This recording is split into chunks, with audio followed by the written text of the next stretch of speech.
हमारा शरीर तो खत्म हो जाता है लेकिन सोल जो आत्मा है वो कभी नहीं मरती।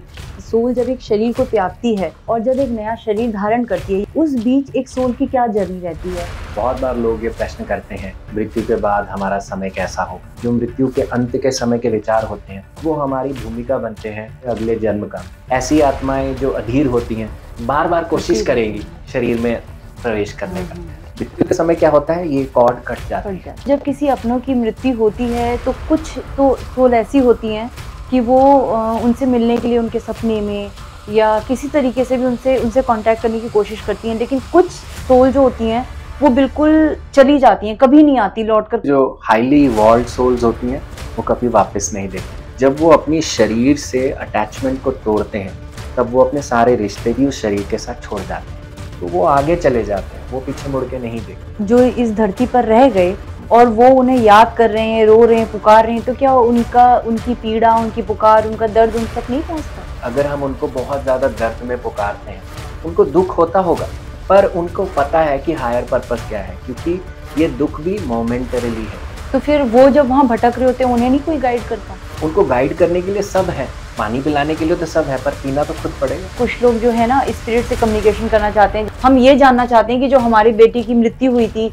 उसने किस योनि में जन्म लिया है या वो कहाँ है, किस स्थिति में। जो एक बड़ा सिद्धांत भगवान ने बनाया हुआ है, आप उसमें अपनी नाक घुसा रहे हैं। ये नहीं हमारा काम कि अब वो क्या कर रहा है, कहाँ है, वो सुरक्षित है। अब वो अपनी एक पीस स्टेट में है, उनको जाने दीजिए, आगे बढ़ने दीजिए। अब तो मृत्यु उनका हिस्सा है जैसे हुई। जीवन के बारे में सबसे ज्यादा कौन सिखा सकता है? मृत्यु। अभी हम थोड़ी देर पहले प्रेत योनि की बात कर रहे थे, या हम भूतों की बात करें, या फिर हम नेगेटिव एनर्जीज की अगर हम बात करें, तो ऐसा कैसे है कि कुछ लोगों को तो ब्लैक साया दिखाई दे रहा है और कभी कभी हमें एक ट्रांसपेरेंट बिल्कुल पारदर्शी सफेद शरीर दिखाई देता है। प्रेत का मतलब ये नहीं होता भूत। प्रेत योनि अगर हमें समझना हो, जो आत्माएं अभी आगे की तरफ जर्नी में नहीं गई। नमस्ते दोस्तों, जीवन का अंतिम समय है मृत्यु। हमें पता है कि एक दिन सभी को ये शरीर त्याग कर जाना है। एक आत्मा ही है जो अमर है, जो एक शरीर छोड़कर दूसरा शरीर धारण करती है। लेकिन धार्मिक मान्यता अनुसार इसके मध्य हमारी मृत्यु के बाद आत्मा यमलोक की ओर चली जाती है। यमलोक नगरी तक आत्मा कैसे पहुंचती है और कैसा होता है ये सफर, आइए आज हम आपके साथ मृत्यु के बाद आत्मा का सफर से जुड़ी कुछ रोचक बातें साझा करते हैं। और आज इस सफर में हमारे सारथी हैं हितेश जी। हितेश जी, आपका स्वागत है। थैंक यू सोनम जी। हितेश जी, जैसा भी हमने देखा है कि हमारा शरीर तो खत्म हो जाता है लेकिन सोल जो आत्मा है वो कभी नहीं मरती। तो जब एक शरीर को त्यागती है और जब एक नया शरीर धारण करती है, यानी जब उसका बर्थ होता है, उस बीच एक सोल की क्या जर्नी रहती है। देखिए, बहुत बार लोग ये प्रश्न करते हैं कि मृत्यु के बाद हमारा समय कैसा होगा। तो देखिए, अगर हम मृत्यु के बाद अपना समय अच्छा बनाना चाहते हैं तो मृत्यु से पहले भी हमें अपना जीवन अच्छा बनाना होगा। एग्री। तो ऐसा नहीं हो सकता कि मृत्यु के बाद मुझे स्वर्ग, जिसको हम स्वर्ग कहते हैं, कि मुझे स्वर्ग की प्राप्ति हो, पर जन्म से पहले हमने ऐसा स्वर्ग वाला कोई काम नहीं किया। तो जैसा जीवन आप जीते हैं वैसा ही जीवन आप मृत्यु के बाद भी पाते हैं, बिल्कुल वैसा ही, क्योंकि आपकी अवेयरनेस का स्तर वहीं तक का है। तो अगर आप एक हाई एनर्जी जोन में भी जाएंगे, आप उसको पचा नहीं पाएंगे। सोच के चलिए कि अगर आप अपनी हिम्मत से ज्यादा खा लें, आपका पेट खराब हो जाएगा। ठीक उसी प्रकार से आप अपनी हिम्मत से ज्यादा एनर्जी भी एब्जॉर्ब नहीं कर सकते। आप उतना ही एब्जॉर्ब कर सकते हैं जितनी आपकी क्षमता है। तो जहां तक हमारा मृत्यु के बाद का समय या हमारी जर्नी कैसी होती है, तो देखिए, जो हमारा जीवन जैसा रहा है, हमारे विचार कैसे रहे हैं, हमारे शब्द, हमारी सोच, हमारी लोगों के साथ बिहेवियर कैसा रहा है, उनका प्रभाव, प्लस जब हम अपना जीवन शरीर छोड़ते हैं तो किस प्रकार के विचारों में हम थे। जैसे भगवान कृष्ण गीता में ही हमें कहते हैं कि जो मृत्यु के अंत के समय के विचार होते हैं वो हमारी भूमिका बनते हैं हमारे आगे की जर्नी का, या कह लीजिए अगले जन्म का भी। अब जैसे हमारे विचार रहेंगे वैसे ही हम मृत्यु के बाद भी जाएंगे। जैसे फॉर एग्जाम्पल, अगर कोई व्यक्ति अपने मरते समय सारा विचार अपने धन, संपत्ति, बीवी, बच्चे इस पर लगा रहा है, यानी भौतिक जीवन पर लगा रहा है, तो उनको मृत्यु के बाद भी आगे जाने में थोड़ा दिक्कत होगा, क्योंकि अटैचमेंट इतना ज्यादा होता है कि हम जल्दी से डिटैच नहीं कर पाएंगे, है ना। तो हमें चीजों को छोड़ने में मुश्किल होगा, ये भी एक्सेप्ट करने में मुश्किल होगा कि मेरा मृत्यु हो गया है या मैं शरीर छूट चुका है। ऐसी आत्माएं जो अधीर होती हैं वो बार बार कोशिश करेंगी शरीर में प्रवेश करने का, पर क्योंकि हम सिल्वर कॉर्ड तोड़ चुके हैं, क्योंकि मृत्यु के पश्चात क्या होता है, हमारी एक सिल्वर कॉर्ड होती है जो हमारे स्थूल शरीर को हमारे सूक्ष्म शरीर के साथ बांध के रखती है। जैसे एक डोर पतंग को पकड़ के रखती है, और डोर किसके हाथ में होती है, जो पतंग उड़ाने वाला है। हाँ। तो पतंग उड़ाने वाला कौन है, ये शरीर। और डोर क्या है, वो आपकी सिल्वर कॉर्ड है। और जो पतंग है वो आपका सूक्ष्म शरीर है। अच्छा, सूक्ष्म शरीर। सूक्ष्म शरीर इसलिए कहते हैं क्योंकि केवल आत्मा नहीं है उसका हिस्सा, आत्मा के ऊपर बहुत सारी लेयर्स हैं, जैसे हमारे विकार, हमारा मनोमय कोश, हमारा कारण शरीर, हमारे बहुत सारे मन, बुद्धि, चित्त, अहंकार, ये सब कुछ आत्मा के इर्द गिर्द बना हुआ है, जो हमारे संस्कार है। तो केवल आत्मा बाहर नहीं जाती है, आत्मा के ऊपर जो बहुत सारी संस्कारों की लेयर्स होती हैं, जो सूक्ष्म होती हैं, स्थूल नहीं होती हैं, वो भी हमारे शरीर से उसी समय बाहर जाती हैं। पर मृत्यु के समय क्या होता है, ये कॉर्ड कट जाती है और फिर शरीर में वापस आना नहीं होता। और जिस प्रकार की आपकी चेतना होगी, आप उसी तरह का रास्ता चुनते हैं। जैसे हमारे शास्त्रों में मेजर 2 प्रकार के रास्ते बताते हैं। एक तो हमारा बताया जाता है जिसे हम कहते हैं सूर्ययान, जैसे कह लीजिए सूर्ययान। अच्छा। सूर्ययान यानी कि सूर्य की ओर यात्रा करना। अच्छा, है ना। इसको हम ब्रह्मलोक भी कह सकते हैं। अच्छा, वो लाइट वाला वर्ल्ड, लाइट वाला वर्ल्ड यानी कि जहाँ पे केवल ब्रह्म है, निराकार, नित्य स्वरूप है। तो उस वर्ल्ड में वही व्यक्ति जाएंगे जिसने उस तरह से जिया है। अगर आप अनित्य स्वरूप से जिए हैं अपने जीवन में, तेरा मेरा से जिए हैं, तो ब्रह्मलोक की हम इच्छा कामना नहीं कर सकते, क्योंकि मृत्यु के समय मेरे अंदर बहुत सारी इच्छाएं होंगी, बहुत सारे विकार होंगे, तो वो मेरे साथ मुझे ब्रह्मलोक की यात्रा नहीं करने देंगे। इसको हम उत्तर का मार्ग भी कहते हैं, जैसे उत्तरायण कहते हैं। पर इसके विपरीत जो मार्ग होता है उसको हम दक्षिणायन कहते हैं या चंद्र का मार्ग कहते हैं। अच्छा। पितरों का मार्ग भी कहा जाता है। अच्छा। इस मार्ग में हम यमलोक जाते हैं। ओह, अच्छा। तो जैसे हम नचिकेता की अगर कहानी की अगर हम बात करें, जब उनके पिता ने उनको दान में दे दिया यमलोक, लॉर्ड यम को दे दिया, तब उन्होंने दक्षिण का मार्ग पकड़ा, क्योंकि दक्षिण का मार्ग क्या होता है, हमारे यम का चंद्रलोक का मार्ग होता है।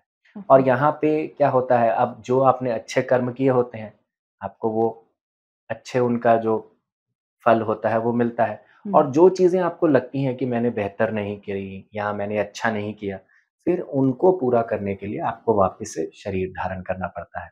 तो इसी को ही हम हिंदी में कहते हैं स्वर्गलोक या नर्क। जो यम वाला है वो नर्क है, और जो आपने बताया जो ब्रह्मलोक है वो स्वर्ग है। क्या यही स्वर्ग और नर्क की डेफिनेशन है? देखिए, स्वर्ग नर्क जो होता है आपकी मनोस्थिति होता है। अच्छा। जैसा आप सोचते हैं वैसी अवस्था आप पाते हैं। अगर मैं सोचूं कि भगवान एक कठोर, निष्ठुर एक शक्ति है, तो वो वही है, तथास्तु।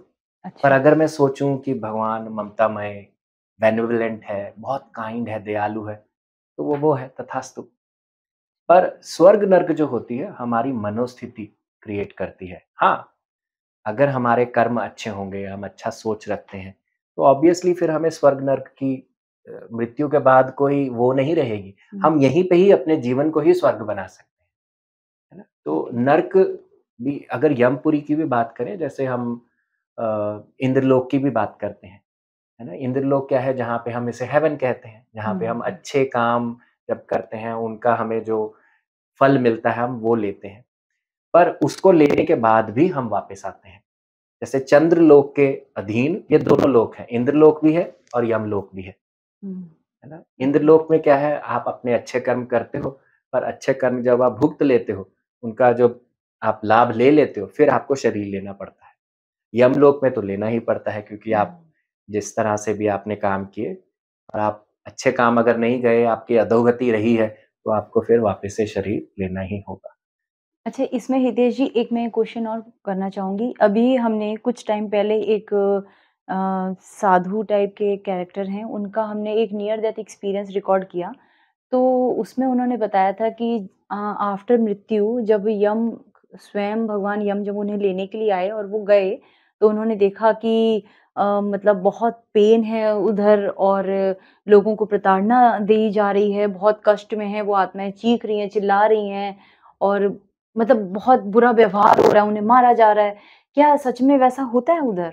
ऐसा जो उन्होंने बताया कि उन्होंने हुँ। देखा था अपने नियर डेथ जी, एक्सपीरियंस जी, में? जी। देखिए, अगर उनका अनुभव है, ये उनके लिए सत्य है। अच्छा। इसका मतलब ये नहीं है कि this is the only truth. हुँ, हुँ, ये हुँ। नहीं कह सकते क्योंकि आपकी जो चेतना का लेवल होता है, उसी लेवल से आप सच्चाई को जो बाहर की सच्चाई है, उसको आमंत्रित करते हैं। अच्छा। ऐसे नहीं कह सकते कि इसी तरह का ही जीवन है। ये पॉसिबिलिटी अवेलेबल है। जैसे हम ग्राफ के ऊपर कहीं भी अपने आप को प्लॉट कर सकते हैं। ठीक उसी प्रकार से आप सृष्टि में बहुत सारी पॉसिबिलिटीज़ हैं। आप अपने आप को कहीं भी प्लॉट कर सकते हैं। यानी हाँ, मन की सोच के हिसाब से गणना होती है वहाँ पे। गणना होती है क्योंकि आपका मन आपके साथ जाएगा। हुँ, शरीर तो हुँ। छूट जाएगा, पर आपका जो सूक्ष्म तत्व है, सूक्ष्म तत्व क्या है? आपका मन, वो दिखता नहीं है पर हुँ। है। तो वो आपके साथ जाएगा। जब वो साथ जाएगा, अगर वो भारी होगा, तो आपको भारी अ, सच्चाई में लेकर जाएगा। अगर हुँ। अब वो हल्का होगा, तो आपको हल्की सच्चाई में लेके जाएगा। तो उसके प्रकार से हम अपने जीवन में चीज़ें आमंत्रित करते हैं। इसीलिए शायद नियर डेथ एक्सपीरियंस जो क्योंकि अभी हमारी एक सीरीज़ चल रही है नियर डेथ एक्सपीरियंस की, तो हमने कई लोगों के हमने जो रिकॉर्ड किए तो ऑलमोस्ट हमें सबके अलग-अलग ही मिले। अलग-अलग, तो अलग। वही मुझे हमेशा से इस चीज़ की कन्फ्यूज़न रही कि अगर जैसे ये पृथ्वी एक है, अब मैं बोलूँगी कि मुझे दिल्ली जाना है, तो जी, आप चाहे अमेरिका से आइए, चाहे लंदन से आइए, दिल्ली आपको एक जैसा ही दिखेगा। लेकिन जी। यहाँ से जाने वालों की जर्नी हमने कम से कम 7 से 8 नियर डेथ की है, तो सबकी ऑलमोस्ट अलग-अलग रही। तो मेरे मन में हमेशा से था कि ये सबकी अलग क्यों हो रही है जर्नी? ऊपर तो सब कुछ सेम होना चाहिए जैसे जी। दर्द धरती पर जी, है। जी, जी, जी। पॉसिबिलिटीज़ हैं, सब हाँ। चीज़ों की पॉसिबिलिटी है। आप जिस लेवल पे होंगे, your vibe will attract everything.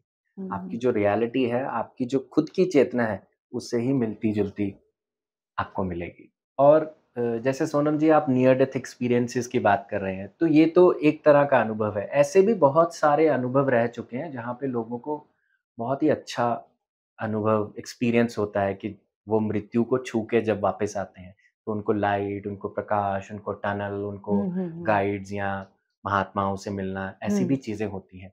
देखिए, ये सब एक हायर पर्पज़ के लिए होता है। जैसे मैं अगर आपको एग्ज़ाम्पल लेके जाऊँ, हमारे शास्त्रों में, हमारे पुराणों में एक पुराण है, गरुड़ पुराण। हुँ, हम उसके अंदर बहुत सारी चीज़ें पढ़ते हैं कि अगर आप ऐसा काम करते हो, तो आपको ऐसी मृत्यु मिलती है, आपका इस तरह से आप आगे जाओगे तो आपको बहुत सारी पीड़ा मिलेगी, आपको अच्छा काम करना चाहिए, अच्छी सोच रखनी चाहिए। पर जब वो लिखा गया था, सोनम जी, तब हमारे ऋषि-मुनि बड़ी दूरदृष्टि के व्यक्ति थे। हुँ, हुँ, हुँ। इसका मतलब ये नहीं है कि उनका कहने का मतलब ये है कि ये ऐसा ही होगा, क्योंकि हमें अपने पथ पर रहना था, कि हम अपने पथ से भ्रमित ना हो जाएँ। हुँ, हुँ। इसीलिए ऐसी चीज़ें रखी गई ताकि हम अच्छे काम करें, अच्छी तरह से जिएँ। और जब हम जैसे हम कहते हैं ना मृत्यु के समय हमें 72,000 हाँ, हाँ, बिच्छू के डंक पेन ऐसा होता फ़ील है। होता है। हाँ, हाँ, हाँ। ये लिखा गया है। हुँ, ये इसलिए लिखा गया है ताकि हम मृत्यु को सुधारने का काम करें और वो सुधारने का काम तभी होगा जब हम जीवन अच्छा जिएँ। अपने कर्मों को अपने कर्म सुधारेंगे। अच्छे करेंगे, है हुँ, ना? वो हुँ, हुँ। सुधरेगी तभी। मैं ऐसे नहीं सोच सकता कि मैं कर्म अच्छे ना करूँ और सोचूँ कि मृत्यु के समय मुझे सब कुछ वाह-वाह मिले, ऐसा नहीं हुँ, होगा। क्योंकि मृत्यु मुझे पूछ कर नहीं आएगी। हुँ, राइट। आज एक मोमेंट में मैं बोल रहा हूँ, अगले मोमेंट में क्या होगा मुझे नहीं बिल्कुल, पता, बिल्कुल। है ना? पर ये कर सकता हूँ कि इस मोमेंट में मैं जो कर रहा हूँ, उसकी ज़िम्मेदारी लूँ। तो ठीक उसी प्रकार से कभी-कभी नियर डेथ एक्सपीरियंसेस आपको ऐसे डरावने नियर डेथ एक्सपीरियंसेस आते हैं, ताकि आपकी आत्मा जागे, झिंझोड़े और आपको बताए कि देखो तुम क्या कर रहे हो और तुम्हें क्या करना चाहिए।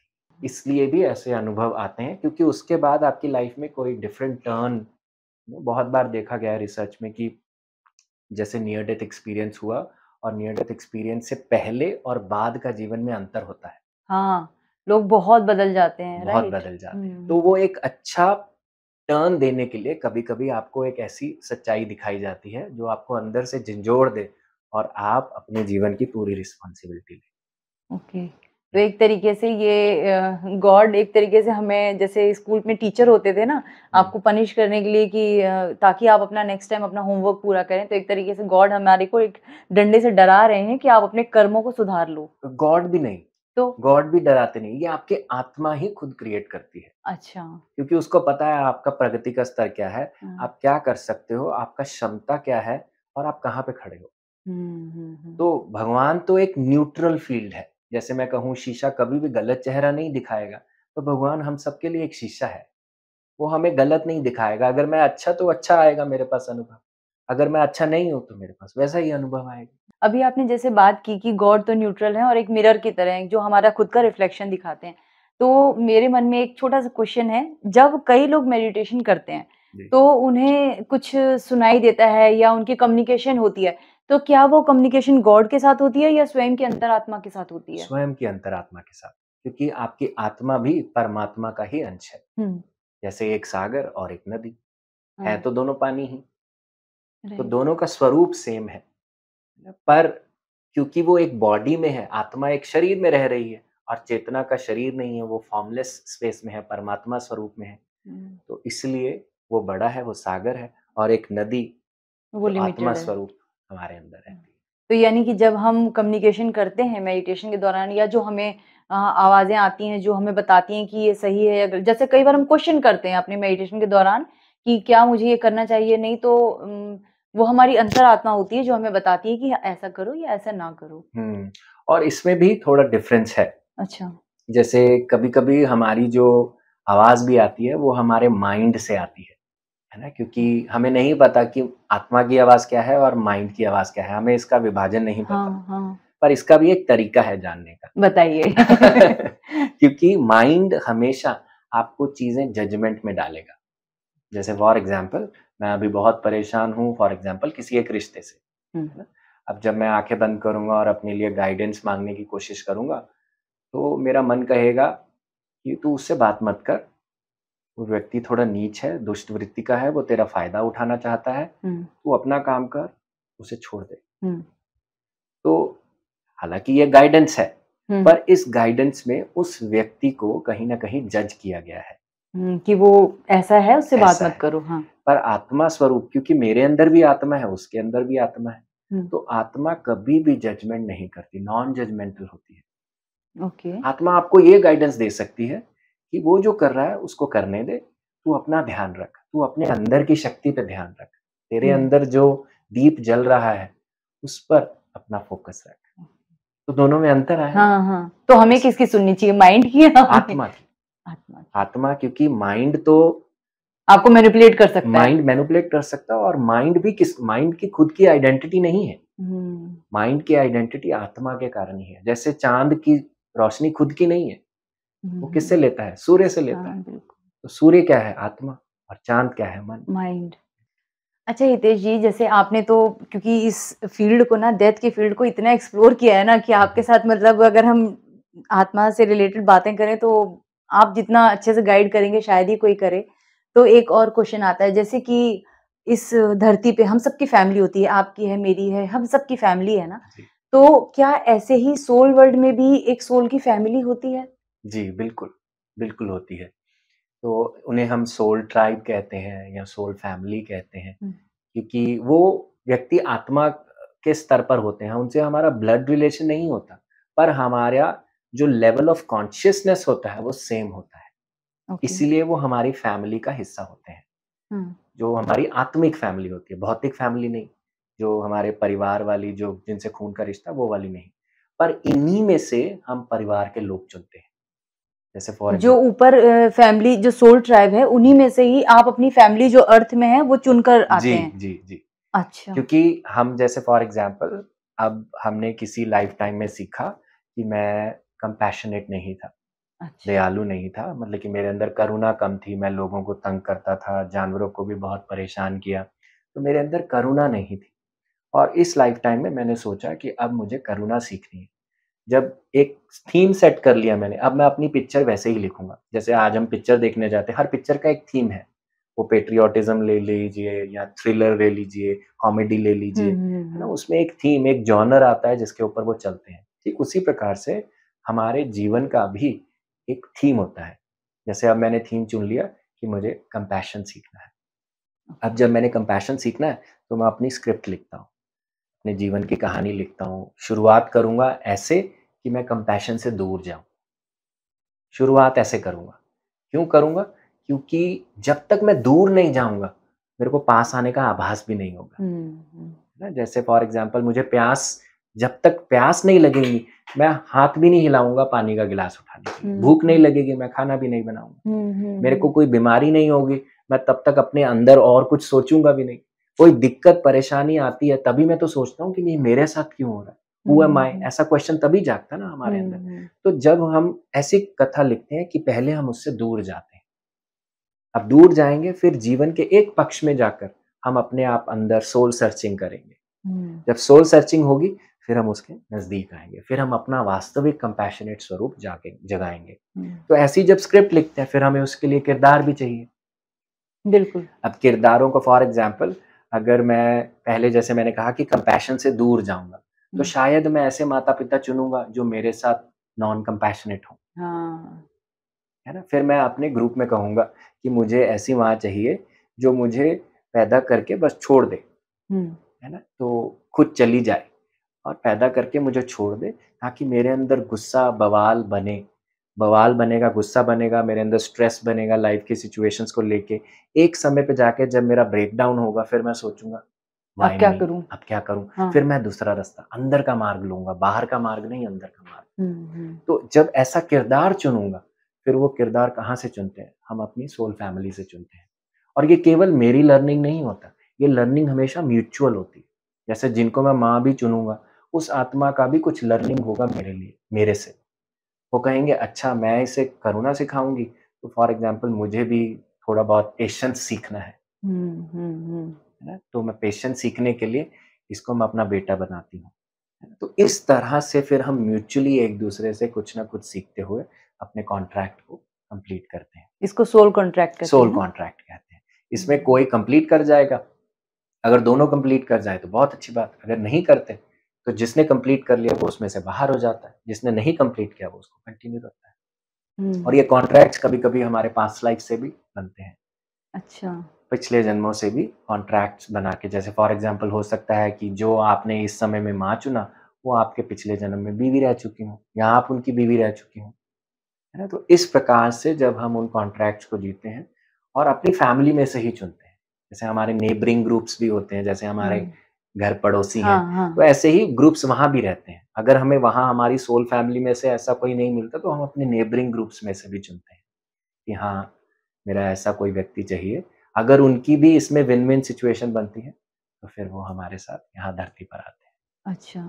अच्छा, एक चीज़ और बताइए, जैसे कि कुछ लोग होते हैं, जैसे कि हर किसी के घर में मृत्यु तो हर किसी के जी। अपनों की होती ही है। जी। तो जब किसी अपनों की मृत्यु होती है, तो कुछ तो सोल ऐसी होती हैं कि वो उनसे मिलने के लिए उनके सपने में या किसी तरीके से भी उनसे उनसे कॉन्टैक्ट करने की कोशिश करती हैं। लेकिन कुछ सोल जो होती हैं, वो बिल्कुल चली जाती हैं, कभी नहीं आती लौटकर, कभी सपने में भी। और ये जो इधर रह गया, सपोज़ मेरे कोई अपने प्रियजन गए, मैं उनकी याद में तड़प रही हूँ, रो रही हूँ और उन्हें कोई फ़र्क ही नहीं पड़ा, वो बस चले गए। और कुछ ऐसे होते हैं जो लौट कर आते हैं, सपने में मुझे मैसेज देते हैं या अपने जाने के बाद भी मुझे गाइड कर रहे होते हैं। तो ये सोल 2 अलग-अलग फ़ॉर्म में ऐसे क्यों करती हैं? मतलब कुछ लोग बिल्कुल याद ही नहीं करते, चले गए, और कुछ लोग आते हैं, ऐसा जी। क्यों होता है? देखिए, जो हाइली इवॉल्व्ड सोल्स होती हैं, वो कभी वापस नहीं देखती, कभी भी वापस नहीं मुड़ेंगी, क्योंकि जब वो अपनी शरीर से अटैचमेंट को तोड़ते हैं, तब वो अपने सारे रिश्ते भी उस शरीर के साथ छोड़ जाते हैं। उनके पास आपके लिए प्रेम भाव है, कृतज्ञता है, पर वो पीछे मुड़ के नहीं देखते, क्योंकि वो हाइली इवॉल्व्ड सोल्स होती हैं। उनको पता है कि मैं इस जीवन के रिश्ते में आपसे बंधा नहीं हुआ, मेरा आपका आत्मा से आत्मा का रिश्ता है, दिल से दिल का भी नहीं, आत्मा से आत्मा का रिश्ता है, क्योंकि हम वननेस हैं, हम एक ही हैं। मेरी चेतना और आपकी चेतना एक ही है। तो वो आगे चले जाते हैं, वो पीछे मुड़ के नहीं देखते। तो जो यहाँ जो इस धरती पर रह गए और वो उन्हें याद कर रहे हैं, रो रहे हैं, पुकार रहे हैं, तो क्या उनकी पीड़ा, उनकी पुकार, उनका दर्द उन तक नहीं पहुँचता? देखिए, अब पीड़ा पुकार भी क्या है, जैसे फॉर एग्जाम्पल अगर हम उनको बहुत ज़्यादा दर्द में पुकारते हैं, उनको दुःख होता होगा, है ना? पर उनको पता है कि हायर पर्पस क्या है, क्योंकि ये दुःख भी मोमेंटरीली है, ये थोड़े पल के लिए है। दुःख इस चीज़ का नहीं है कि मैं चला गया, दुःख इस चीज़ का है कि आप अकेले रह गए।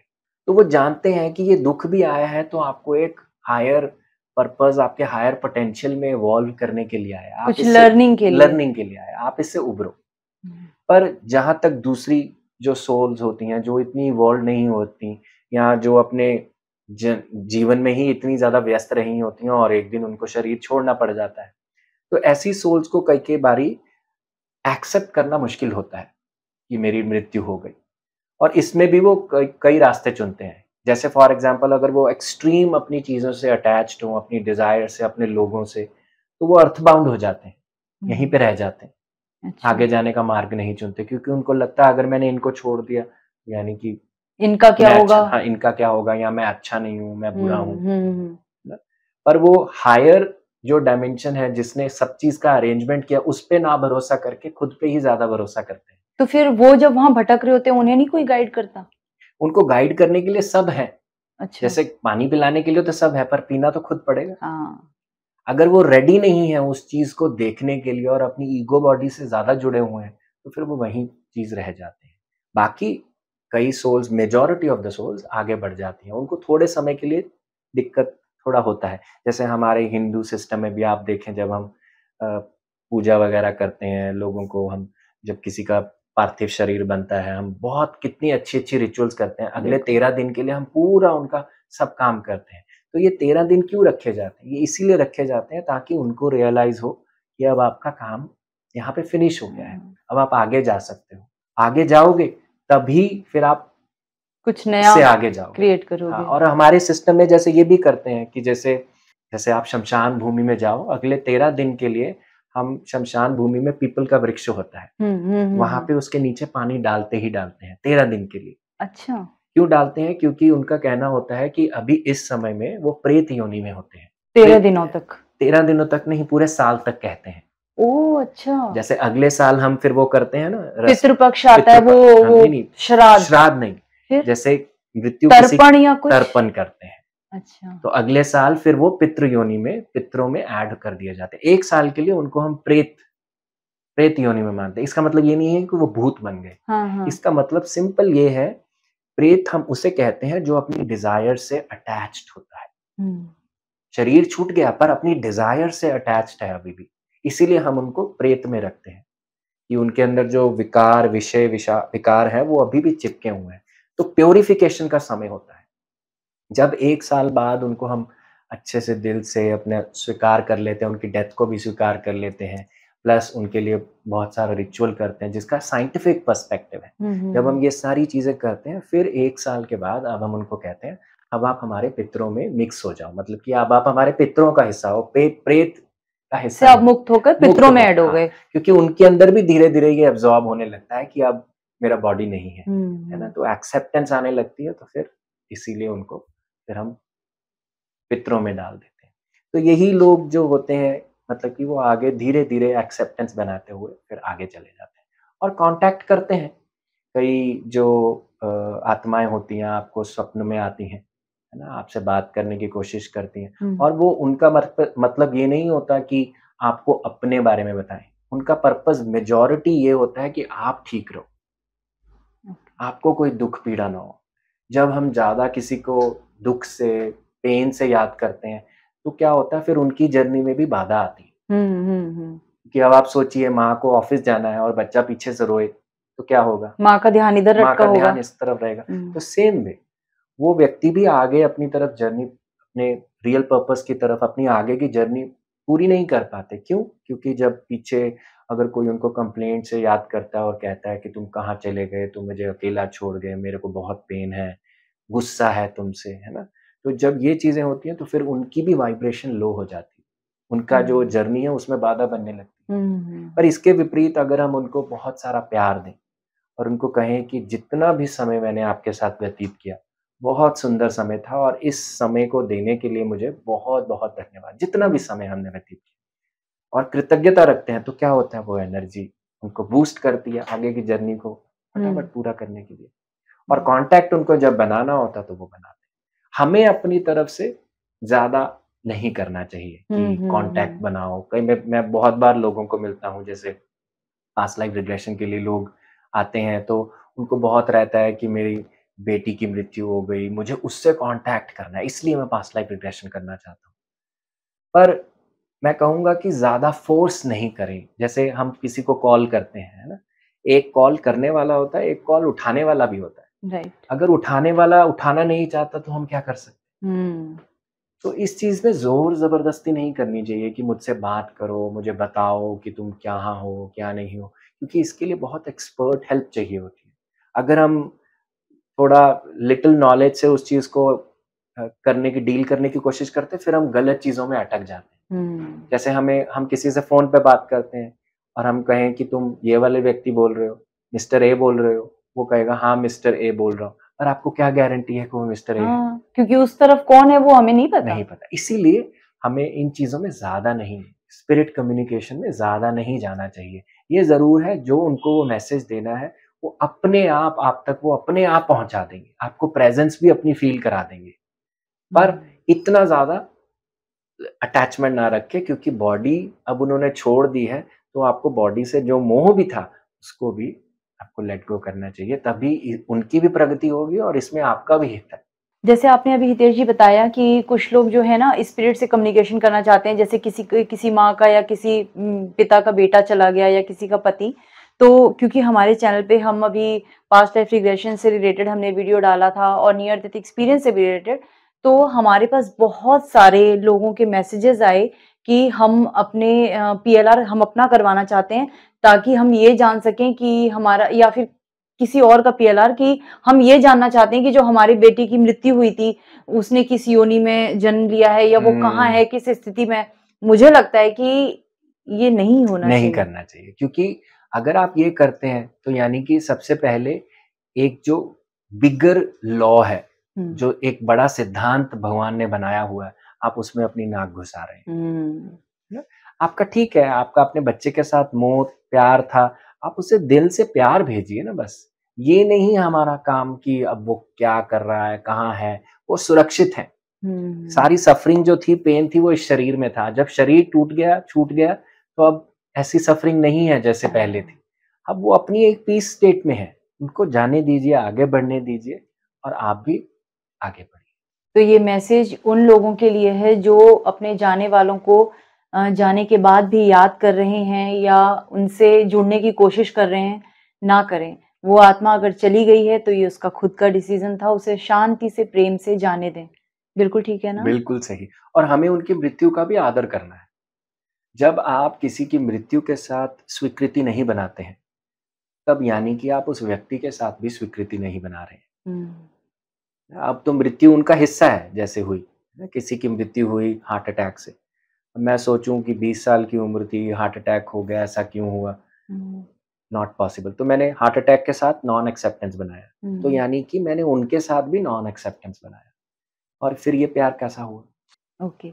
अच्छा हितेश जी, अभी जैसे आप हम सोल की बात कर रहे हैं, तो मैंने कुछ लोगों के ऐसे एक्सपीरियंसेस पढ़े थे, कुछ वीडियोज़ भी देखे थे कि जब किसी बॉडी की डेथ हो जाती है, तो कुछ लोगों को तो एक लाइट जैसे फ्लेम होती है ना, ज्योति की तरह कुछ निकलता हुआ शरीर से दिखाई देता है जाते हुए।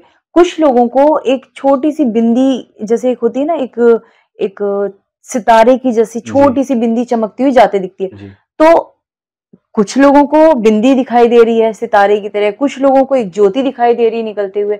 एक ही मतलब बॉडी तो ह्यूमन की जी। है, लेकिन 2 अलग-अलग चीज़ें, ऐसे कैसे होता है? नहीं, देखिए ये आपका देखने का तरीका चीज़ों को डिफ़ाइन करता है।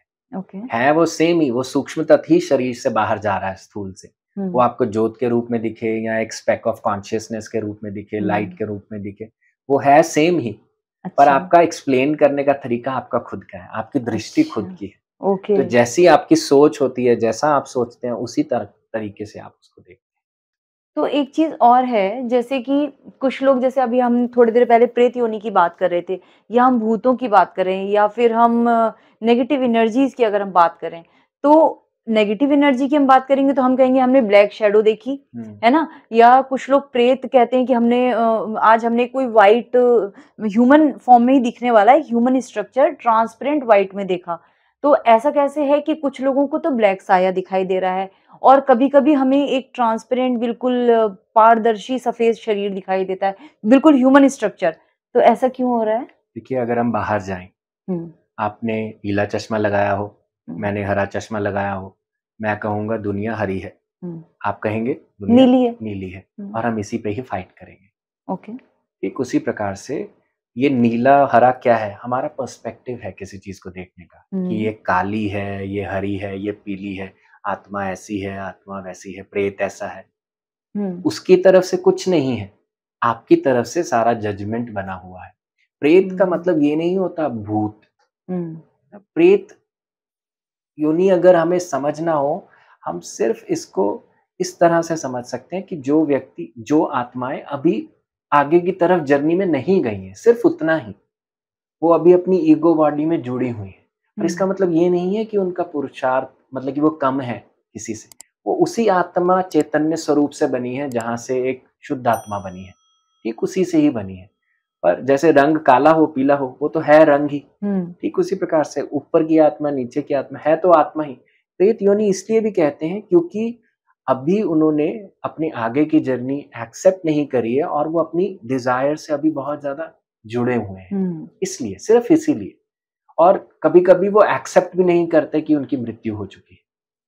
कई प्रेतों को पता भी नहीं होता कि मेरी मृत्यु हो गई। हम्म, इसीलिए भी वो और दूसरों के शरीर को लेके फिर वो कुछ प्रयास करते हैं कि ये मेरा शरीर है, सिर्फ इतना ही होता है। पर अगर आप इसको करुणा भाव से समझें, आपको ये एनर्जी टच भी नहीं कर सकती और आप इनकी कुछ ना करते हुए भी सहायता कर जाएँगे क्योंकि अच्छा, आप जब प्रेम भाव में रहेंगे, वो प्रेम से ही वो सब सीख जाते हैं। आपकी वाइब्रेशन हाई होगी, तो आप उनको हेल्प कर सकते हैं हाई वाइब्रेटरी ज़ोन में जाने के लिए, बस इतना ही। ओके।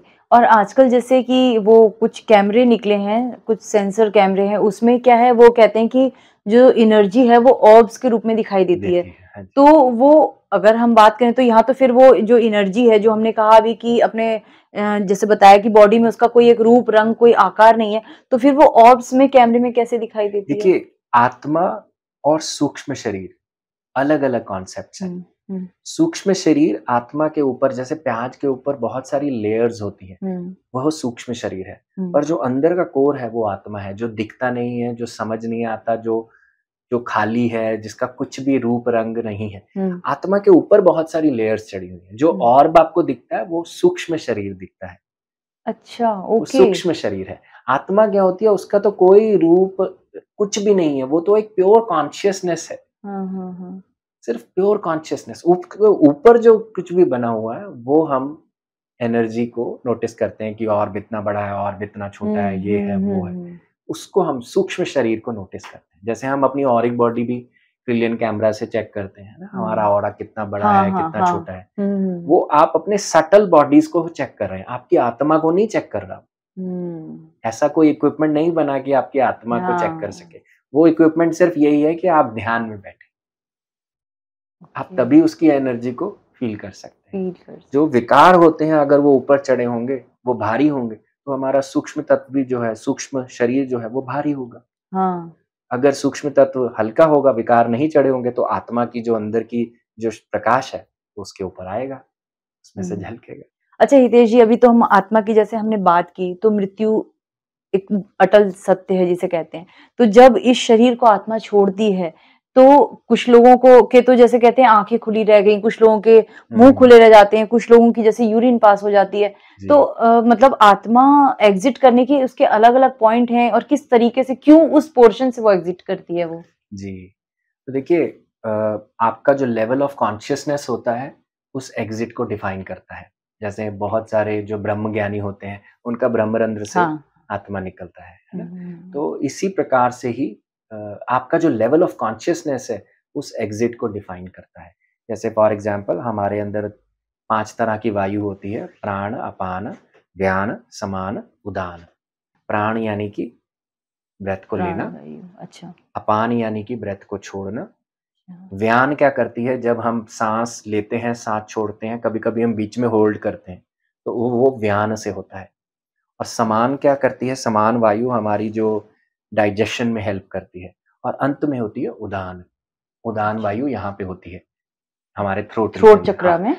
थ्रोट रीजन थ्रोट में में, होती है। अच्छा। जैसे आप देखेंगे बहुत बार लोग जब शरीर को छोड़ते हैं, हम कहते हैं कि इनका कंठ बोल गया, कंठ बोल जाता है उनका। उनके कंठ अच्छा, में से आवाज़ आती है जैसे क्रीक, जैसे दरवाजा खोलने की आवाज होती हाँ, है, हाँ, हाँ। ठीक उसी प्रकार से आवाज यहाँ पर भी आती है। उसे कहते हैं अच्छा, उदान वायु अब शरीर से बाहर निकल गई, यानी कि अब शरीर पूरा खत्म हो गया। ओके, एंड में उदान वायु निकलती है। ओके। तो प्राण, प्राण यानी कि breath in, upon breath out. Out. जब व्यक्ति प्राणा पे, जैसे यहाँ पे प्राण छोड़ता है, हाँ, तो क्या होगा, वो नीचे के रीजन से निकलता है। अच्छा, यानी कि वो ओके। अपने यूरिनरी ट्रैक्ट से या अपने एनल रीजन से, वहां से मतलब कि उस तरीके से वहां से निकलेगा। हुँ, पर अगर वो अपान से निकलता है, जैसे ब्रेथ आउट होते हुए। छोड़ते हुए निकलता है, हाँ, तो यहाँ से निकलेगा, यहाँ से निकलेगा, यहाँ से निकलेगा या यहाँ से निकलेगा, तो इस रीजन ओके। से निकलता है। यूजुअली जो हाई इवॉल्व्ड सोल्स होती हैं, वो ऊपर का मार्ग चुनती हैं अपने हुँ। आप को रिलीज करने तो जैसे आपने बताया कि जो इवॉल्व्ड सोल्स होती है यानी जो जिनको बहुत कॉन्शियसनेस जिनकी हाई होती है, जो ऊपर का लेवल चुनती हैं और कुछ नीचे के लेवल से, तो अगले बर्थ में भी इसका कोई मतलब रोल प्ले होता है कि आपने इधर से एग्ज़िट किया या इधर से एग्ज़िट किया, उसका कुछ नहीं, इम्पोर्टेंस है? इसका सिर्फ पर्पस ये होता है कि आप किस तरह से अपनी बॉडी को छोड़ते हैं, बस। उसका नेक्स्ट लाइफ़ से कोई नेक्स्ट लाइफ लेना-देना से नहीं कोई होता। लेना नहीं, क्योंकि एक एग्जिट चुनना है। हुँ, जैसे आप आज थिएटर में से एग्जिट करें, इसका मतलब ये नहीं है कि आपको उसी तरीके से ही वापस आना है। हुँ, आप किसी हुँ। और तरीके से भी अच्छा। एंट्री कर सकते हैं, है ना? हुँ, तो हुँ। सिर्फ एग्जिट करने का तरीका है वो। बाकी फिर आप, ऐसे बहुत सारे लोग होते हैं जो कॉन्शियसली अपनी बॉडी को चुनते हैं लेट गो करने का। हुँ, ये तभी हो पाता है जब हम एक हाई एनर्जी बीइंग बनते हैं। जैसे रामकृष्ण परमहंस, आपको एक कहानी बताता हूँ। हुँ। जैसे शारदा माँ और रामकृष्ण परमहंस अपने दाम्पत्य जीवन में जीते होते हैं, तो रामकृष्ण परमहंस को खाने का बहुत शौक होता है। वो हर बार किचन में आके बार बार उनको पूछते हैं कि खाने में क्या बना है, खाने में क्या है, आज क्या खिलाओगे। तो शारदा माँ उनको एक बारी कहती हैं कि देखो, तुम लोग बाहर बैठे होते हैं, इतने सारे लोग तुमसे मिलने आते हो और तुम ऐसे क्वेश्चन आके मुझे करते हो, मत किया करो। थोड़ा शर्मिंदगी फील होती है। हुँ, हुँ। पर नहीं हटते थे, फिर से वापस आके पूछने शुरू कर देते। तो एक दिन शारदा माँ गुस्सा हो गई कि ऐसा मत करो, इस तरीके से नहीं करना, थोड़ा शर्म आती है कि लोग आते हैं और तुम ऐसे करते हो। तो फिर उन्होंने बताया कि जिस दिन तुम मुझे खाना दो और उस दिन मैं खाना ना लूँ, तो जान जाना उसके तीसरे दिन मैं चले जाऊँगा। ओह! तो फिर एक समय वो आया, 6 साल के बाद वो समय आया हुँ, हुँ। कि उन्होंने खाना दिया और उन्होंने खाना नहीं लिया। शारदा माँ रोने लगी कि ऐसे क्यों? फिर उन्होंने बताया कि अब कुछ किया नहीं जा सकता क्योंकि मेरा समय आ गया है। हुँ, तो देखिए कितना कॉन्शियसली उन्होंने अपने आप को, डेथ को चूज़ किया। हुँ। तो ये बड़ा कॉन्शियस डिसीजन भी होता है। हम परमहंस योगानंदा की बात करें, उन्होंने इतना सुंदर अपना लास्ट डे, इतनी अच्छी स्पीच दी, उसके बाद अपनी बॉडी को ड्रॉप किया। बॉडी को ड्रॉप करने के बाद भी उनका बॉडी इस तरह से था जैसे वो अलाइव है, उसमें से खुशबू आ रही थी। तो ये अच्छा। कब होता है? जब आप अपनी एनर्जी के लेवल्स को बहुत हाई लेकर जाते हैं, कॉन्शियसनेस को वहाँ तक ले जाते हैं ताकि आप एक कॉन्शियस एग्ज़िट, ग्रेसफुल एग्ज़िट अपने लिए पिक करें। अच्छा हितेश जी, हम लोगों ने मतलब मैंने बहुत सारे वीडियोज़ में देखा है, पढ़ा है कि मरने से कुछ समय पूर्व हमारे जो है पूरे जीवन का एक दृश्य एक फ़िल्म की तरह हमारे आँखों के सामने चलता है। तो मतलब मेरा सिर्फ़ कहने का ये मतलब है कि जो उस फ़िल्म को चलाने का जो रोल होता है, वो क्या गॉड चलाते हैं या हमारी अंतरात्मा खुद चूज़ करती है कि मैं पूरा देखूँ मैंने लाइफ़ कैसे जी और वो क्यों चलती है? It's an automatic system. मैं ये भी नहीं कहूँगा मरने के पूर्व। हुँ, हुँ। आपका जब शरीर छूटने वाला होता है, जब पंच तत्व, आपकी प्राण वायु, पाँचों पंच वायु आपके शरीर से बाहर निकलना शुरू हो जाती है और आपकी सेंसेस देखना, सुनना, फ़ील करना बंद होने लगती हैं। तो एंड में आपकी जो सारी मेमोरीज़ होती हैं, वो अपने आप सरफ़ेस पे आती हैं रिलीज़ होने के लिए। अच्छा। अपने आप, उसी प्रोसेस को हम रिव्यू कहते हैं और वो चलती इतनी तेज़ है कि जैसे हमें लगता है कि वो फ़िल्म की मेमोरीज़ हैं। जो अनप्रोसेस्ड होती हैं, जो हमारे साथ जिसका क्लोज़र नहीं हुआ, वो मेमोरी सारी आएँगी ऊपर। अच्छी-बुरी दोनों? सब तरह की मेमोरीज़ आएँगी, सारा रिव्यू आएगा। हुँ।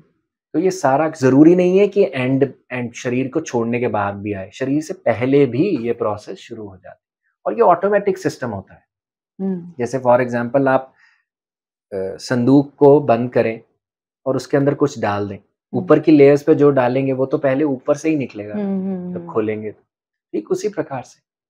आपके अंदर जो डला है उसको ऊपर तो आना पड़ेगा। एक ऑटोमेटिक एक सेल्फ जनरेटेड, आपकी आत्मा को पता है कि मुझे ये चीजें, अब मेरे ऊपर इन चीजों का बर्डन है, मुझे इस चीज को रिलीज करना रिलीज है, करना तभी है। तो प्रोसेस सिस्टम आपका शट डाउन होगा ना। नहीं तो शट डाउन एक एक करके जो चीजें आपने बनाई उसके ऊपर, अब वो धीरे धीरे रिलीज करेगी, तभी तो अपने आप को बाहर छोड़ेगी ना वो। राइट। ये सिस्टम है। अच्छा, कुछ जो लोग होते हैं अपनी इतनी बीमारी के चरम पर होते हैं, बिल्कुल बेड पे होते हैं, कुछ नहीं कर सकते, दिमाग नहीं काम कर रहा है, बॉडी काम नहीं कर रही, लेकिन बिस्तर पर पड़े हैं और जी रहे हैं। पता नहीं उनके पूर्व जन्म के कर्म भी हो सकते हैं, जी, जी, इस जन्म बिल्कुल। के कर्म भी हो सकते हैं। लेकिन अगर मान लीजिए एक आत्मा इतनी सफरिंग में है, तो वो ये डिसीज़न नहीं ले सकती कि अब मुझे ये एग्ज़िट करना चाहिए, इस इतना पेन अब नहीं, अब कुछ जो बचा-कुचा अगले में देख लेंगे, क्योंकि मैं भी परेशान हूँ, सामने वाला भी परेशान है। तो ये डिसीज़न एक आत्मा नहीं ले सकती बॉडी से एग्ज़िट करने का? हर तरह की चॉइस अवेलेबल है, हर मोमेंट पे। अच्छा। आपके पास हर तरह की चॉइस अवेलेबल है ना। आप अगर आप उस शरीर को छोड़ नहीं पाते हैं, फॉर एग्जांपल कि आपको इतना पेन है और आप उसे छोड़ नहीं पा रहे हैं, तो इसका रीज़न ये भी हो सकता है कि आप बाहर से ही छोड़ना चाहते हैं, अंदर से नहीं छोड़ना चाहते। आपके भी कुछ चीज़ें अटैच्ड हैं अभी, जिसके कारण आप भी वहीं पे अटके हुए हैं। तो उस अटैचमेंट से कैसे उनको रिलीज़ किया जाए? तो अगर कोई उनको गाइड कर पाए कि जो चीज़ें अब आपने अपने दिल में अटका के रखी हुई हैं, छोड़ो, किसी से माफ़ी माँगिए, उसको माँगो, अपना दिल हल्का करो, थोड़ा खुश हो, इस स्टेट के प्रति भी संतुष्टि का भाव लाओ। क्योंकि हमें नहीं तो हम शरीर क्यों छोड़ना चाहते हैं? हाय मैं बुरी हालत में हूँ, मैं अपना कर नहीं सकता, ये तो बहुत दयनीय स्थिति है, इस चीज़ पे दया ना करके इस चीज़ को चेतना का ही स्वरूप समझें। क्योंकि है तो उसके अंदर चेतना, तभी वो शरीर है ना। तो उस चीज़ को अगर हम कंटेंटमेंट, थोड़ा संतुष्टि का भाव लाएँ, थोड़ा उसके साथ संतुलन बनाएँ, तो धीरे-धीरे हम अनक्लच करते जाएँगे उन चीज़ों को, जो हमें करनी चाहिए, और जो हमें सीखना है वो हम सीख लेंगे। फिर हम उस चीज़ से पार जा पाएँगे। और ऐसा भी तो कहा जाता है ना कि मृत्यु के समय जो आपके थॉट होते हैं वो अगले जन्म में आपके लाइफ को डिसाइड करते हैं कि कैसी आपकी लाइफ होगी। मान लीजिए इस जन्म में मुझे कोई अवेयरनेस ही नहीं थी, सोल को लेकर, स्पिरिचुअलिटी को लेकर, किसी चीज को लेकर नहीं थी। मैं तो बस दुनिया में आई, खाई पी जी कर अब मैं चल पड़ी, और चलते चलते मुझे याद आ रहा है कि ओहो मेरा तो ये काम रह गया था, अभी तो मेरे ये भी रह गया, और मैं चली गई। तो अगला जन्म फिर मुझे वैसे ही खाता पीता ही मिलेगा, या फिर उसमें मेरे को कुछ स्पिरिचुअल टीचिंग्स दी जाएंगी? देखिए, हर बंदे के लिए हम अपनी स्क्रिप्ट में एक ना एक पॉज़िटिव डोर खोलते ही खोलते हैं। हुँ। हमेशा एक पॉजिटिव साइड रखते ही रखते हैं कि जहाँ से हम एक स्पिरिचुअल टीचर से सीख पाएँ या एक मेंटर से, एक मार्गदर्शक से कुछ ना कुछ ले पाएँ। लिखते सब हैं, पर अब आप आके उसको खोलते हो, नहीं खोलते हो, उसको एक्टिवेट करते हो, ये आपके प्रेज़ेंट मोमेंट पर डिफाइंड है। आप प्लान तो करते हो, पर उसको अपनी डेस्टिनी में उतारते हो या नहीं, ये तो आपके उस समय में निर्धारित करेगा ना। हाँ, तो इसीलिए आप करते हो, सब लिखते हो, पर आके उसको कितना खोलने का प्रयास करते हो, ये आपके उस प्रेज़ेंट मोमेंट में डिफाइन ऐसा भी तो कहा जाता है ना कि जब हम ऊपर से आते हैं तो हमारे स्पिरिट गाइड्स हमारे साथ होते हैं, या हमारे जो जो हमारे गुरु होते हैं, या हमारे जो एंसेस्टर्स होते हैं, जी, पूर्वज जी। होते हैं, हमारे गुरु के रूप में हमारे साथ होते हैं। हमेशा कहा जाता है कि साथ होते हैं। पर अगर समझ लीजिए मैं यहाँ आई और मैं अवेयर ही नहीं थी कि मेरे स्पिरिट गाइड मेरे साथ हैं, या मेरे गुरु, या मेरे जो एंसेस्टर्स मेरे साथ आए हैं मुझे इस जीवन में नए लर्निंग्स के लिए, तो मैं ऐसे ही जीवन जी रही हूँ, तो उनका ये फर्ज नहीं बनता कि वो मुझे नॉक नॉक करें कि उठो, तुम हाँ। क्या करने आई थी, क्या कर रही हो? हुँ, वो तो वो है, नॉक करते हैं। करते हैं। हाँ, नॉक करते हैं। आपके अंदर एक लिटिल वॉइस बोलती नहीं, हुँ। वो लिटिल हाँ। वॉइस वो बोलती है, सबके अंदर बोलती है, कई उसको सुनते हैं, कई नहीं सुनते। हुँ, जैसे फॉर एग्ज़ाम्पल इस जन्म को मैंने खराब कर दिया, हुँ, अगला जन्म भी मैंने खराब कर दिया। पर जब उनका मैं रिव्यू करूँगा उस आफ्टर लाइफ स्टेट्स में, तब मैं एक अच्छी स्क्रिप्ट लिखूँगा इस तरह से कि अब मेरे को खराब करने का चांस कम हो। मेबी एक मैं ऐसा फ्रेंड ऐड कर लूँगा या ऐसी माँ ऐड कर लूँगा जो स्पिरिचुअल हो, जो मेरे को अच्छे संस्कार दे। तो क्या होगा, मैं उसको अब बेटर लिखने की कोशिश करूँगा। एक ऐसी सिचुएशन बनाने की कोशिश करूँगा कि सेम उस तरह के खड्डे में ना गिरूँ। हुँ। तो अगर मैंने वो पकड़ लिया तो धीरे, धीरे, धीरे इवॉल्व होता जाऊँगा। हम अपनी स्क्रिप्ट बड़े प्यार से और बड़े दिल से और बहुत सुंदर तरीके से, जिसके अंदर कोई खोट नहीं होता, ऐसी स्क्रिप्ट लिखते कुछ लोग कहते हैं ना कि जैसे हमने इससे पहले वाला जो आपके साथ शो हैं। बनाया था, उसमें आपने बहुत अच्छे से बताया था कि एक आत्मा अपनी पेन, अपनी सफरिंग्स, अपनी डिज़ायर्स खुद चुनती है। खुद अपने चुनते हैं। पेरेंट्स, अपने पार्टनर्स खुद चुनती है, और एग्ज़िट भी वो खुद चुनती है कि मैं इतने सालों में चला जाऊँगा। तो कुछ लोगों ने उस वीडियो को देख करके ये कमेंट लिखा था कि क्यों कोई 20 साल में एक बेटा अपनी माँ को छोड़कर जाने की कोशिश करेगा, लिखेगा अपनी स्क्रिप्ट, या क्यों कोई पति अपने नन्हे बच्चे को ऐसे ही छोड़कर चला जाएगा। तो कभी-कभी ऐसा लगता है कि आत्मा कुछ गलत डिसीजन करके नहीं आती, ऊपर से वाक़ई में अभी तो उनकी यहाँ ज़रूरत थी और इतनी जल्दी उन्होंने एग्ज़िट डिफाइन कर लिया था अपने स्क्रिप्ट में। देखिए, आत्मा एक चीज़ पर ध्यान देती है, अपने एवोल्यूशन पे, बस। आत्मा इस चीज़ पे ध्यान नहीं देती कि आपका एक्सपीरियंस चैलेंजिंग है या टफ है, या आप अपनी वर्ल्डली लाइफ में उसको पॉजिटिव कहते हैं, नेगेटिव कहते हैं, वो इस चीज़ पर ध्यान नहीं देती। अगर उसको कोई चीज़ अच्छे से सीखनी है और उसके लिए उसको भिखारी का भी जीवन लेना पड़े, वो लेगी। वो ये नहीं देखेगी कि मैं भिखारी बन गई, वो ये देखेगी कि मेरी इससे प्रगति कितनी हो रही है, मैं कितना समझ रहा हूँ, जो मेरे को अपना कार्मा क्लीन करना है या जो भी चीज़ें सीखनी है, मैं उसको कितनी जल्दी सीख सकता हूँ। वो इस चीज़ पर ध्यान देती है। अनुभव लेने पे, एक्सपीरियंस लेने पे, अपनी एवोल्यूशन पे ध्यान देती है, ना कि अपने चैलेंजेस पे कि हाय ये आसान रास्ता नहीं है, ये थोड़ा मुश्किल वाला रास्ता है, इस पर नहीं। क्योंकि अगर हम सारे ही अब आज अगर मैं आपको कहूँ आपका टेस्ट है ABCD लिखो, आप लिख के एक समय पर बोर हो जाओगे, है ना? क्योंकि आपका उसके अंदर ग्रोथ नहीं है। और वही चीज़ अगर हम कुछ हायर सब्जेक्ट चुने जहाँ पे आपको पढ़ना पड़े, आपका ग्रोथ हो, आपको तब लगेगा कि हाँ, मैंने अच्छा टेस्ट किया और मुझे मज़ा भी आया। भले ही मेरे 100 में से 70 नंबर आए। तो ठीक उसी प्रकार से, जब जर्नी अगर आसान लिखते रहेंगे हम और उसमें सीखने को कुछ नहीं होगा, तो फिर क्या हम तो टाइम वेस्ट कर रहे हैं यहाँ। तो पर एवोल्यूशन अगर हमें करना है तो थोड़ा चैलेंजिंग हम अपने आप को बनाते हैं, और वो किस बेसिस पे बनाते हैं, हमारे प्रारब्ध, जो हमारे पिछले चीज़ें हैं, जो अनफिनिश्ड हैं, जिसका क्लोज़र हमें करना है, उन चीज़ों के अंतर्गत हम अपनी जीवन की भूमिका को सेट करते हैं। अच्छा, अभी हमने बात की कि मृत्यु से पहले, आपने बोला ज़रूरी नहीं कि मृत्यु से पहले, उससे पहले भी ये जो हमारे लाइफ़ की रील है वो चलती है।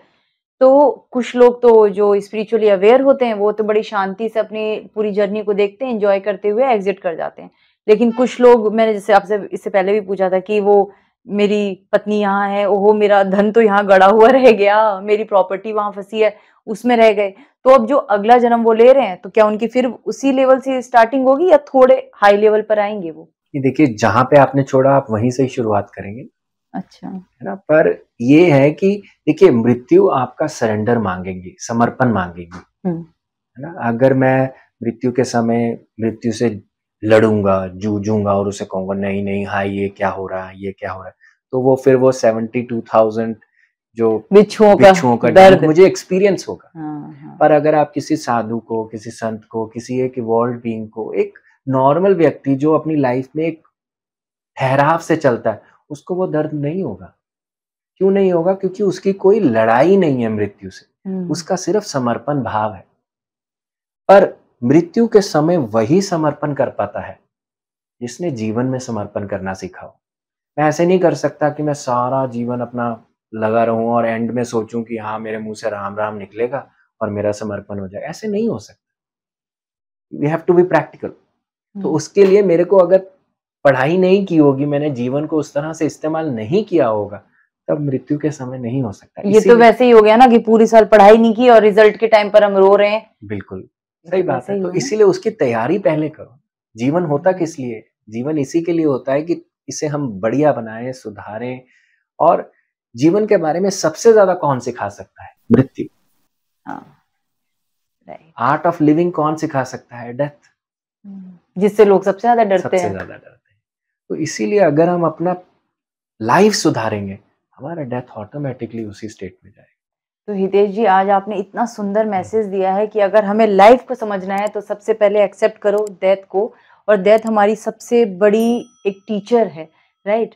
तो जो भी ऑडियंस आज हमारी देख रही हैं, आई एम श्योर कि वो इस वीडियो से इतना तो ज़रूर समझ पाई होंगी। हितेश जी ने इतने प्यार से हमें समझाया है कि अगर हमें लाइफ में अपने आप को, अपनी सोल को अगर और ज़्यादा आगे बढ़ाना है, हायर स्टेजेस में लेकर जाना है, तो सबसे पहली चीज़ हमें सीखनी है वो है समर्पण का भाव, और मन में दया, करुणा का भाव।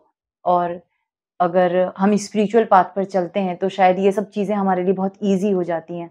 हितेश जी, आप कुछ मैसेज के साथ इस वीडियो को क्लोज़ करें। तो बस मैं यही कहना चाहूँगा कि मृत्यु तो जब आनी है तब आनी है, पर जो समय आपके पास अभी है, उसको बहुत अच्छे से जिएँ। हर दिन सुबह उठें और सुबह उठकर अपने आँखें बंद करके खुद को कहें कि आज मैं अपना बेस्ट दूँगा, बस इतना ही। और जो आपके सामने आए उसको अपना बेस्ट दीजिए, उसको फ़िज़िकली, मेंटली, इमोशनली अच्छे से हैंडल करिए, उससे इधर-उधर मत भटकिए। आप खुद देखेंगे आप निखर-निखर कर सोना बनते जाएँगे और इसी में ही हमारी प्रगति है, मेरी प्रगति है, आपकी प्रगति है।